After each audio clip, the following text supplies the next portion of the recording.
It was almost midnight when Daniel got on the last train. The station was nearly empty.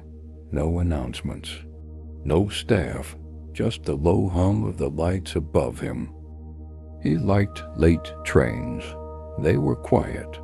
Only 3 other people got in his carriage: an old woman reading a newspaper, a man in a gray hoodie staring at the floor, and someone sitting at the very end, face hidden. The doors closed. The train started moving, but something felt off. No conductor, no recorded voice, no next station announcement, just silence. Daniel checked his phone. No signal. Strange, there was always signal here. 5 minutes passed. 10. They should have reached the next station already. But outside the window, only darkness. No lights, no buildings, no tunnels, just black.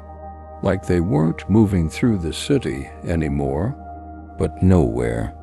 Then the old woman slowly folded her newspaper. She looked at Daniel and said quietly, "First time?" He forced a smile. "What do you mean?" She didn't answer. The man in the hoodie suddenly stood up and walked to the next carriage. The door opened, closed. But Daniel noticed something strange. There was no next carriage, just the wall of the train. He felt his stomach drop. The train finally slowed down, stopped. Doors opened. Outside, a platform. But it wasn't any station he'd ever seen. No signs, no maps, no people. Just one flickering light. The old woman stepped out. Then the last passenger. Before leaving, she turned back to Daniel and said, "You weren't supposed to fall asleep on the real train." The doors shut. Daniel blinked. Suddenly, last stop. Everyone off. Bright lights, crowds, noise, normal station. A conductor knocking on his shoulder. "Sir, you okay?" "You were sleeping." Daniel got out slowly. Everything looked normal, except one thing. In his pocket was a train ticket. Old, yellow, dated 1987, 30 years before he was born. The room above the cafe. Every morning, Emma worked at the same small cafe, same customers, same street, same routine. But there was one thing that always bothered her.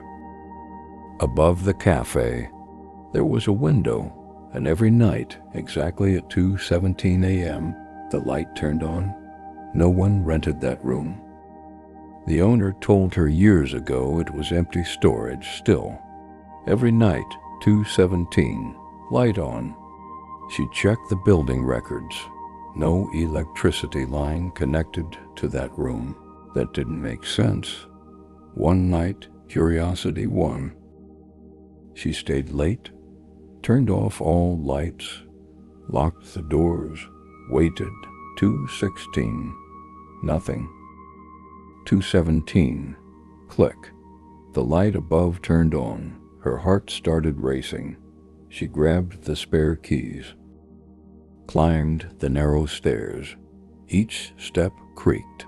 The hallway smelled like dust. She reached the door, locked. But warm light glowed underneath. She opened it. The room was furnished. A small bed, desk, lamp, like someone lived there. On the desk, photos of the cafe, photos of her working, cleaning, talking to customers, some taken that same day. Her hands shook. Then she noticed something worse. A calendar on the wall. Every day crossed out until today. And tomorrow was circled with her name written on it. She heard a floorboard creak behind her. But when she turned, the room was empty again. No furniture, no lamp, no photos, just dust. She ran downstairs. Next morning, she asked the owner, "Did someone ever live upstairs?" He froze, then said quietly, 10 years ago, "A night manager." "What happened?" "He disappeared." She swallowed. "What was his name?" The owner looked confused. "Emma." The phone that rang at 3:12 a.m. At exactly 3:12 a.m., Michael's house phone rang. Not his mobile, the old landline, the one nobody used. He ignored it. Wrong number, probably. Next night, 3:12, ring again. Third night, same time. This time he answered. Silence, then breathing, very slow, very close. He hung up. Next day, he unplugged the phone. That night, 3:12, it rang, still rang, even unplugged. He stared at it, frozen. Finally, answered. A voice whispered, "Don't open the door."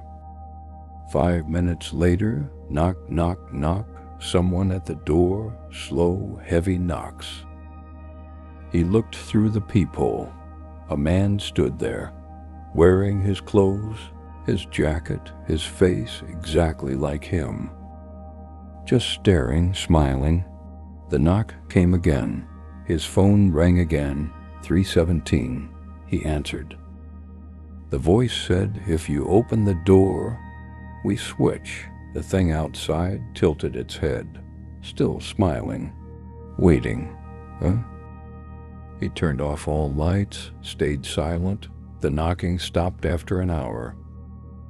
Next morning, nothing outside, but on the kitchen table, a note.